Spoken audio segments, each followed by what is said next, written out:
Hi friends, welcome to beginners kitchen with கோக்கி. இன்றைக்கி நம்ம சேனலில் என்ன ரெசிபி பார்க்க போகிறோன்னு பார்த்தீங்கன்னா, வரகரிசி கிச்சடி எப்படி பண்ணுறதுன்னு பார்க்க போகிறோம். இது வந்து உடம்புக்கு ரொம்பவே நல்லது.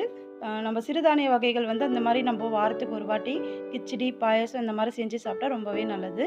இப்போது இந்த கிச்சடி எப்படி செய்யுதுன்னு பார்க்கலாம், வாங்க போகலாம். இப்போது ஒரு குக்கர் வச்சுக்கலாம். இது ஹீட் ஆனதுமே ஒரு ஸ்பூன் நெய் ஆட் பண்ணுறேன்.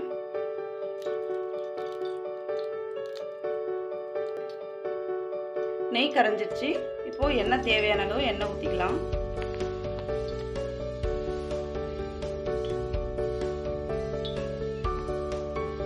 இப்போ கொஞ்சமாக கடுகு ஆட் பண்ணுறேன். இது கூடவே கொஞ்சமாக கடலைப்பருப்பு, உளுத்தம்பருப்பு சேர்த்துக்கலாம். சோம்பு வந்து கொஞ்சமாக சேர்த்துக்கிறேன், ஒரு 1/2 டீஸ்பூன் அளவு.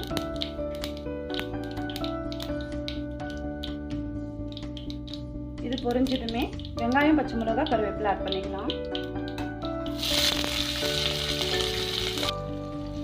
நான் வந்து 2 பச்சை மிளகாய் ஆட் பண்ணியிருக்கேன். ஒரு மீடியம் சைஸ் வெங்காயம் வந்து கட் பண்ணி போட்டிருக்கேன். இது கொஞ்சம் வதங்கி வரட்டும்.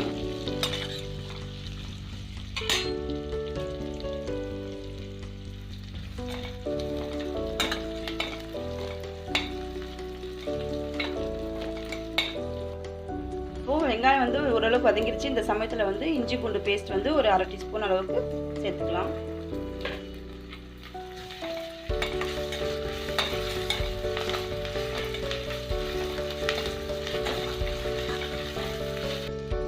இப்போ ஓரளவு வதங்கிருச்சு. இந்த சமயத்தில் நான் தக்காளி ஒன்று வந்து சின்னதாக கட் பண்ணி ஆட் பண்ணிக்கிறேன்.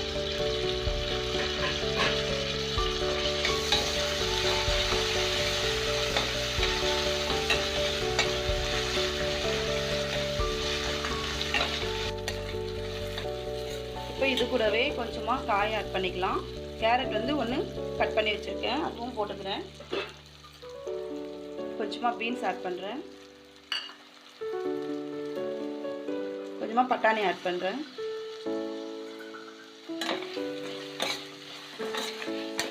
உங்களுடைய விருப்பம் தான், என்னென்ன வெஜிடபிள்ஸ் தேவையோ அதெல்லாம் நீங்கள் ஆட் பண்ணிக்கோங்க. இப்போ இது கூடவே கொஞ்சம் கல்லுப்பு ஆட் பண்ணுறேன். இப்போ இது கொஞ்சம் நல்லா வதங்கி வரட்டும். அது வரைக்கும் ஒரு தட்டு போட்டு மூடி வச்சிடலாம். இப்போ காயெல்லாம் நல்லா வதங்கி வந்திருக்கு. இந்த சமயத்தில் கொஞ்சமாக மஞ்சள் ஆட் பண்ணுறேன்.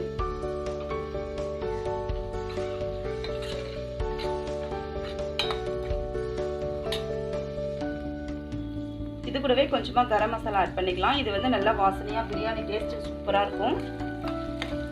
நீங்கள் வேணான்னா அதை வந்து ஸ்கிப் பண்ணிக்கோங்க, மஞ்சள் தூள் மட்டும் ஆட் பண்ணிக்கோங்க. இப்போ இதெல்லாம் நல்லா வதங்கி வந்துடுச்சு. இந்த சமயத்தில் வந்து நான் வரகரிசி வந்து இந்த கப்பில் ஒரு கப் எடுத்திருக்கேன். இது வந்து நல்லா கழுவி வாஷ் பண்ணி எடுத்து வச்சுருக்கேன். இது வந்து நல்லா கழுவிக்கோங்க, டஸ்ட் அதிகமாக இருக்கும். கழுவிட்டு நான் வச்சுருக்கேன். இப்போ இது கூடவே இது சேர்த்து ஆட் பண்ணி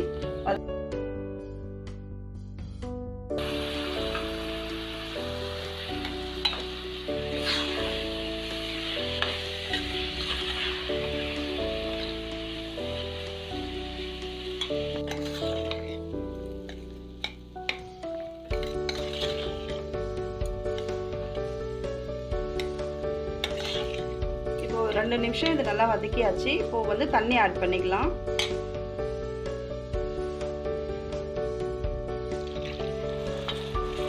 ஒரு கப்பு வரகரிசி எடுத்திருக்கேன். அதில் வந்து 2 பங்கு வந்து தண்ணி ஊற்றிக்கலாம்.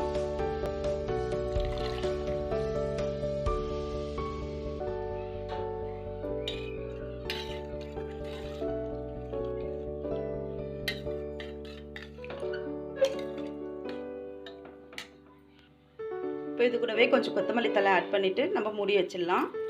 இது வந்து கரெக்டாக 2 விசில் வச்சுட்டு நம்ம ஆஃப் பண்ணிவிட்டு எப்படி இருக்குன்னு பார்க்கலாம். இப்போ மூடி வச்சிடுறேன். இப்போ கேஸ் வந்து ஃபுல்லாக போயிடுச்சு. இப்போ இது ஓப்பன் பண்ணி பார்க்கலாம்.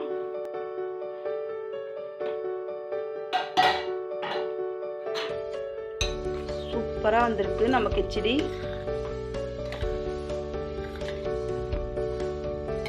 பாருங்க, நம்ம வரகரிசி கிச்சடி சூப்பராக ரெடி ஆயிடுச்சு. அழகாக வந்திருக்கு. பிரியாணி மாதிரியே இருக்கும். நீங்கள் சாப்பிட்டு பார்த்துட்டு எப்படி இருக்குன்னு டேஸ்ட்டு சொல்லுங்கள். இப்போ இது வேறு பவுலில் மாற்றிடலாம்.